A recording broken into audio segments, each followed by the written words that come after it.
Hello, welcome you all to our channel. You probably living in a well-stable country with a good government and came across my video and now decided to learn how your government works and who runs it. Okay, let's learn it. First of all, let's divide types of government existing on earth and find which type of government is in your country. To say government can be divided into one of these ruling systems: monarchy, aristocracy, democracy, oligarchy, democracy, theocracy, and dictatorship. In today's world, very less countries has absolute monarchy, and most of the countries fall under democratic rule, and rest of the government types like aristocracy, democracy, oligarchy, theocracy are existed before 19th century. Before you question yourself or comment what are monarchy, aristocracy, democracy, oligarchy, and theocracy, let me explain each in simple terms. Aristocracy means type of government rule where power lies among very small privileged class or best among its citizens for ruling. Examples of these government is Aztec Empire. Oligarchy type of government is similar to aristocracy but differs in terms of power being given to best among the people for ruling. Here in oligarchy, power is given to small group or persons based on his wealth or fame etc. It is also called as perverted form of aristocracy. Democracy means where only wealthy people rule the state, and dictatorship means most of you all know what it is. Instead of small group controlling the government, a single individual holds entire power of government and controls it. This may lead to tyrant rule. Now you people are clear with the types of government structures existing in world. Now which type of government your country has? In today's world, most governments are either democratic or constitutional monarchy type, and only few dictatorship like North Korea exist. Let's take major countries like USA, UK, China and India. Each empire democracy in variety manner. Both USA and India are democratic republic countries, means all of its government rulers are elected by people's voting. China is different. It represents itself as a Republic of China, meaning it's democratic but its democracy is limited and China is ruled by one party known as Chinese Communist Party.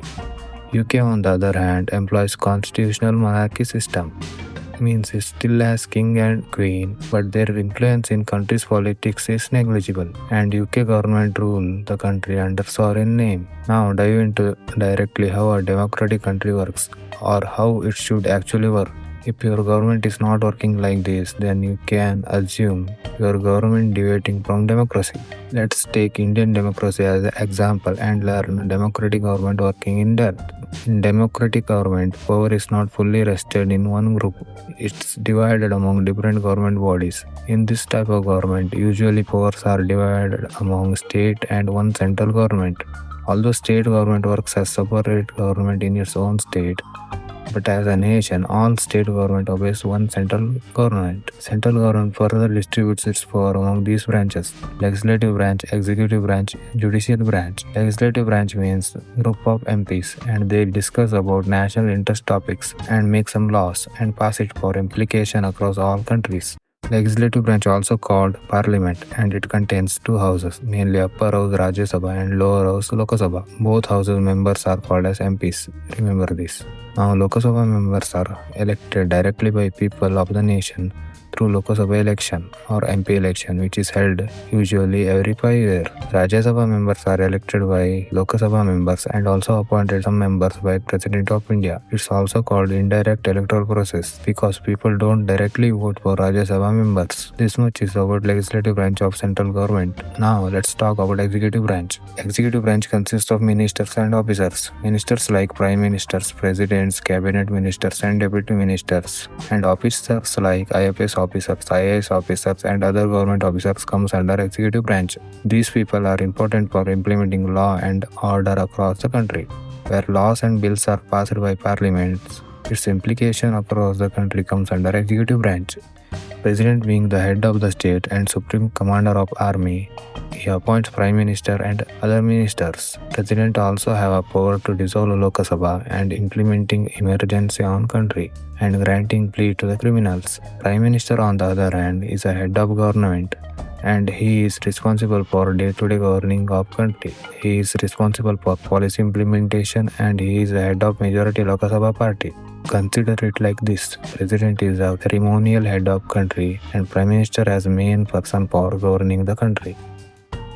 Now you understand legislative and executive branch of government. Now let's talk about last branch, judicial branch of government. Judicial branch is an important branch for any types of government. Think of judiciary as a corrector or guard that monitors legislative assemblies and executive branch actions. Judiciary has the power to withhold any laws or bills passed by Lok Sabha and Rajya Sabha. And judiciary means Supreme Courts and High Courts and district level courts. Judicial system is the backbone for any democratic system. It mainly protects constitutional rights of public, ensuring fundamental rights of individual. Now this much is about central government of country, mainly democratic country like India. State government also functions exactly like this. Its powers also distributed among legislative, executive and judiciary branches. Legislative branch of state government includes Vidhan Sabha and Vidhan Parishad.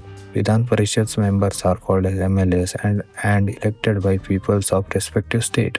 Members of Vidhan Parishad are elected by legislative assembly members or appointed by the governor.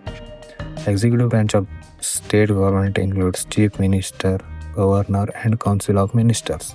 They are responsible for running the day-to-day government. Judicial branch of state government is responsible for maintaining justice system in state and upholds the rights of people. It consists of high court and lower courts at district level.